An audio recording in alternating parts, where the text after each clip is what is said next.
మీ అందరికీ నా హృదయపూర్వక వందనాలు. చెమ్మగలిగిన దేవుని పిల్లారా, మీ హృదయాలు వెలిగించే మాటతో ఎక్కువ ఈ మాటలు తెచ్చుకొని దేవుడు మీ అద్దకు వచ్చినాడు కనుక మీరు నేను కలిసి ప్రభు మాటలు ధ్యానం చేసుకుందాం.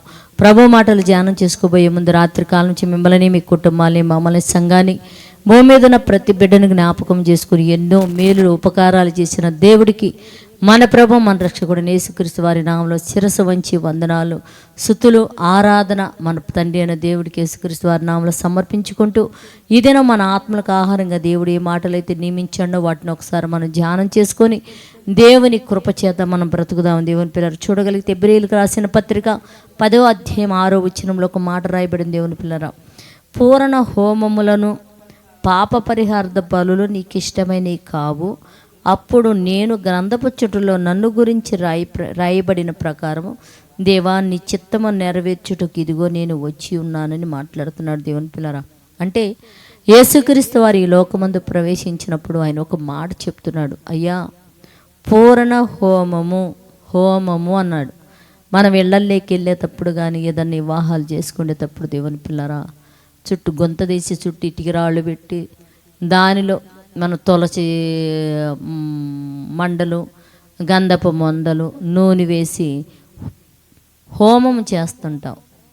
దానిని బట్టి యేసయ్య ఏమంటున్నాడంటే, ఏమంటే పూర్ణ హోమములు పాప పరిహార్థ బలులు అంటే యాటలను కొయ్యటం, కోళ్ళను కొయ్యటం, మొక్కుబళ్ళు చేసుకున్నామని యాటలను కొయ్యటం, కోళ్ళను కొయ్యటం, పూర్ణ పాప పరిహార్థాల బలులు నీకు ఇష్టమైనవి కావు. అంటే పూర్ణ హోమములు పాప పరిహార్థ బలులు నీకు ఇష్టమైనవి కావు, అప్పుడు నేను గ్రంథపు చుట్టులో నన్ను గురించి రాయబడిన ప్రకారము దేవా నీ చిత్తము నెరవేర్చుటకు నేను వచ్చి ఉన్నాను అన్నాడు. అంటే ఇది యేసుక్రీస్తుని గురించే కాదండి, మనల గురించి కూడా దేవుడు ఏ పని అయితే చెప్పాడో ఆ పని చేయటానికి మనం జగతికి పునాది వేయబడక మునిపే మనం క్రీస్తు ద్వారా తండ్రి అయిన దేవుని ఎదుట పరిశుద్ధులుగా, నిర్దోషులుగా, నీతిమంతులై నిలుచుండుటే దేవునికి ఇష్టం.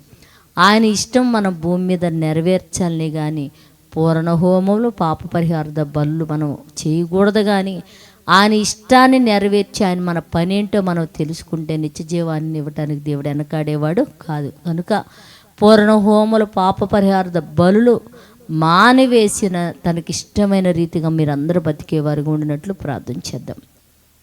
పరిశుద్ధుడా, కృపగలిగిన మా పరలోకపు తండ్రి, పూర్ణ హోమములు పాప పరిహార్థ బలులు నీకు ఇష్టమైనవి కావు.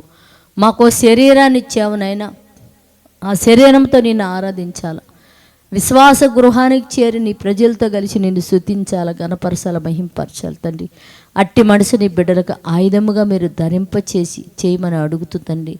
ఎంతమంది అయితే మగవాళ్ళనైనా మందిరానికి రావటానికి ఆడవాళ్ళని పంపించకుండా తండ్రి, ఎంతమంది అయితే ఆటంకాల పరిస్థితి బాధ పెడుతున్నారు తండ్రి, అట్టివారు నీ చేతిలో ఉంచి తప్పించుకొనరుగా లేరు గనుక తండ్రి, వాళ్ళని నా తండ్రి ప్రేమతో మందిరాలకు పంపించగలిగి మంచి మనసు నీ బిడ్డలకి ఇమ్మని అడుగుతూనైనా, ఉద్యోగాలు చేస్తున్న బిడ్డల్ని, వ్యాపారాలు చేస్తున్న బిడ్డల్ని, చేతి పనులు చేసుకున్న బిడ్డల్ని నైనా, కూలి పనులు చేసుకుంటున్న బిడ్డలను తండ్రి నైనా, ఇదిగోనైనా చదువుల నిమిత్తం వెళుతున్న బిడ్డలని నీ కంచా నీ కాపుదలిసి మంచి ఆరోగ్యం దయచేసి వాళ్ళ రాకపోకలో కృప చూపమని, నీ దగ్గర మోకరిల్లి సహాయం అడిగినప్పుడు కృప చూపమని మా రక్షకుడు నీ కుమారుడు అనేసే పరిశుద్ధ నామములో ప్రార్థన అడుగుతున్నాం తండ్రి, ఆమేన్.